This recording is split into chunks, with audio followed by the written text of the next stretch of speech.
Meantime, Ukrainian President Volodymyr Zelensky and European leaders met with President Trump at the White House yesterday, hoping to find some way to end the 3.5-year-long war in Ukraine. The high-stakes meeting comes just days after President Trump met with Russian President Vladimir Putin out in Alaska.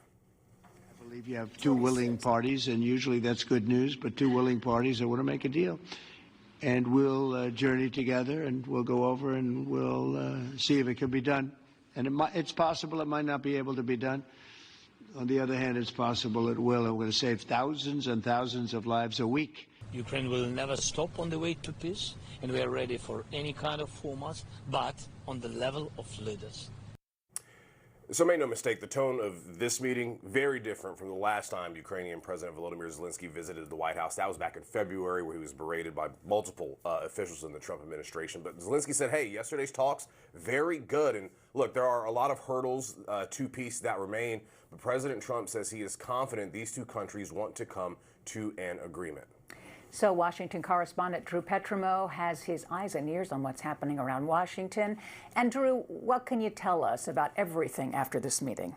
Yeah, well, I think if you look at it from a NATO perspective, there were some positives. The Trump-Zelensky meeting went smoothly. There were no major blowups, as you mentioned, like we saw in February. The U.S. and Europe presented a united front along with Ukraine. There was talk of a meeting between Putin and Zelensky, and then eventually a meeting between Trump, Putin, and Zelensky. But the truth is there are still major questions that remain among them. Will Ukraine be willing to give up its land in some sort of a peace deal? What would be the security guarantees that are put in place in that peace deal? And finally, there's this issue of a ceasefire. Their European leaders seem to think that that is essential to moving forward in some kind of a peace deal. President Trump initially said that that was very important, but now has kind of relented on that and saying that they can move forward with a peace plan. The issue there is that while these negotiations go on, European leaders worry that Russia will continue to push the front lines and consolidate its gains, and that is a big impediment to moving forward with any kind of a deal. Let's stick with that point, because we have some sound from President Trump and the German chancellor about this sort of ceasefire versus peace agreement. You know, if you look at the 6 deals that I settled this year, they were all at war. I didn't do any ceasefires. And I know that it might be good to have, but I can also understand strategically why, well, you know, one country or the other wouldn't want it. We all would like to see a ceasefire, the latest from the next meeting on. I can't imagine that the next meeting would take place without a ceasefire. So, Drew, the European leaders, it was almost aspirational language. They spoke very definitively about there needs to be a ceasefire, there will be a ceasefire, but it remains to be seen whether or not what they want and they're hoping for will actually happen. Yeah, and I think that the ceasefire is so important because, you know, I think we have a map of kind of the front lines in Russia right now. And that is so important because it shows kind of where the line of engagement is. And there's a lot of talk that's going on right now as to what this will look like in any sort of a peace deal. So you see the top two provinces there on that map. That is Luhansk and Donetsk. That's the Donbas region. Russia controls most of the upper province there and a majority of the lower province.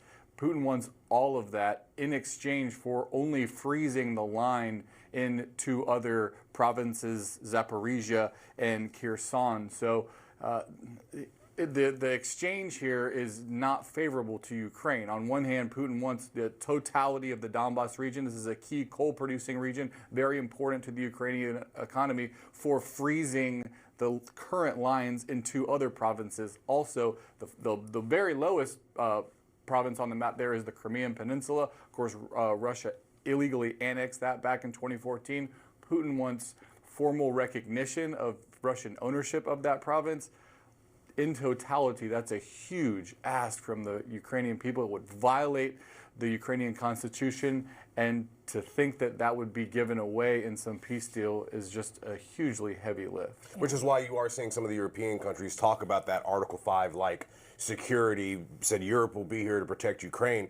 The language was interesting. They said with U.S. coordination, and President Trump wouldn't rule out perhaps putting boots on the ground in Ukraine to defend the country. But let's talk about what comes next, right? So this is what President Trump said after this meeting. He said he called President Putin to begin the arrangements for a meeting at a location to be determined by Putin and Zelensky. And then after that meeting takes place, we will have a trilateral, which would be the two presidents plus myself.